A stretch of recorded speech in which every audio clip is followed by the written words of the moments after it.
ሶሻል ሚዲያ ሰውን እያጠፋ ነው። ሶሻል ሚዲያ ሰውን እየገደለ ነው። ከዚህ በፊት ነግሬያችኋለሁ፣ አሁንም እደግምላችኋለሁ። ዛሬ ደግሞ በዲቴይል ነገር ነው ይዤላችሁ የመጣሁት። ለምን ባለፈው እንዳልኳችሁ በደንብ አላብራራሁላችሁም።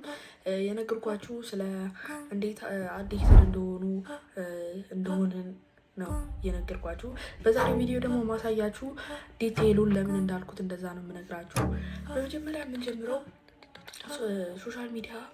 ሶሻል ሚዲያ መች ነው በስትክክል በቃ ሰው ላይ የመጣው? በውጭ ሀገሮች 2010 ላይ፣ በእኛ ሀገር ማለትም 2002 ላይ እርሊ 2002 ላይ አካባቢ ተለቀቀ። 2002 አካባቢ አጋማሽ ላይ ጥር አካባቢ መሰለኝ ብቻ ተለቀቀ። 2010 ላይ ኢንስታግራም እና አፕል ፍሮንት ፌሲንግ ካሜራ የለቀቀው 2010 ላይ ነው። ከዛ በኋላ ታይም ላይን ስታዩ ሳይንቲስቶች ሲያጠኑ ምን አገኙ?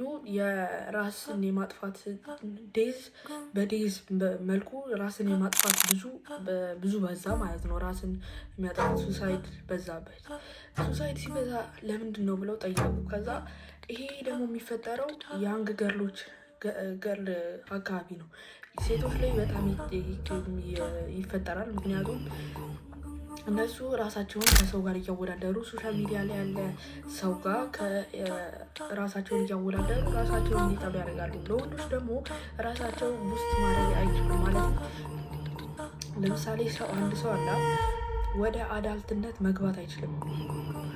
ልክ ከቲኔጀር እነቱ ማለትም ከ18 በኋላ ማለት ነው። ከቲኔጀር ካደቀለት በኋላ ከ20 ምናምን በኋላ ወደ ኮሌጅ ምናምን መሄድ አይፈልግም። ወደ ዩኒቨርሲቲ ስራ ማግኘት አይፈልግም። ቲኔጀር ሆኖ መቆየት ነው የሚፈልገው። እኛ ሀገርም እዛ አብዛኛው እየመጣ ነው። ልክ እንደ ቲኔጀር የመልበስ ምናምን አለ። እንደሱ የሶሻል ሚዲያ ኢፌክት ነው። እኔ አይደለሁም ያልኩት፣ ሳይንቲስቶች ነው ያልኩት። ይህንን መጽሐፍ ከፈለጋችሁ ደግሞ ዘ ኤንሺየንት ጄኔሬሽን የሚባል መጽሐፍ አለ። እሱ መጽሐፍ ላይ ነው ይሄ ሁሉ ነገር ያለው።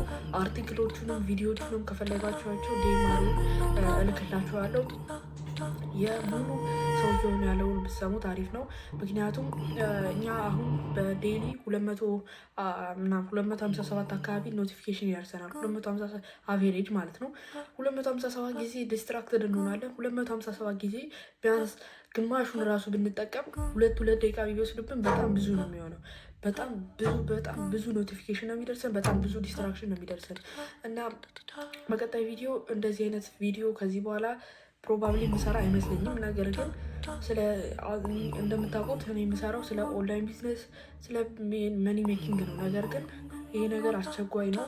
እኛ ሀገር መምጣት የለበትም ብዬ አስባለሁ። እኛ ሀገር ብዙ ፋክተሮች አሉ ይሄን ነገሮች እንዳይፈጸም የሚያደርጉት ብዙ ነገሮች አሉ። ነገር ግን ስቲል መምጣቱ አይቀርም። መብራት አለመቆራረጥ፣ የዋይፋይ አለመቆራረጥ ይመጣል አንድ ቀን። የዛኔ ሲመጣ ግን ያው እንደዚህ ሱሳይድ ሊበዛ ይችላል። ስለዚህ ከአሁኑ ብንቆጣጠረው ብዬ አምናለሁ። ይህን አካውንት ፎሎ ማድረግ እንዳረሱ፣ እንዲሁም ይህን ቪዲዮ ላይ አድርጉት። ይሄ ቪዲዮ ለብዙ ሰዎች እንዲደርስ ሼር አድርጉት፣ እንዲሁም ኮፒ ሊንክ አድርጉት። ኮሜንት ላይ የፈለጋችሁትን ነገር ጻፉ። ቲክቶክ ይሄ ቪዲዮ አሪፍ ነው ብሎ ለብዙ ሰዎች ይልካል። ስለዚህ እንደዚህ አይነት ቪዲዮዎች ስለ ኦንላይን ቢዝነስ እንዲሁም እንደዚህ አይነት ቪዲዮዎች የሚመቻችሁ ከሆነ ይህን አካውንት ፎሎ አድርጉት። ቻው።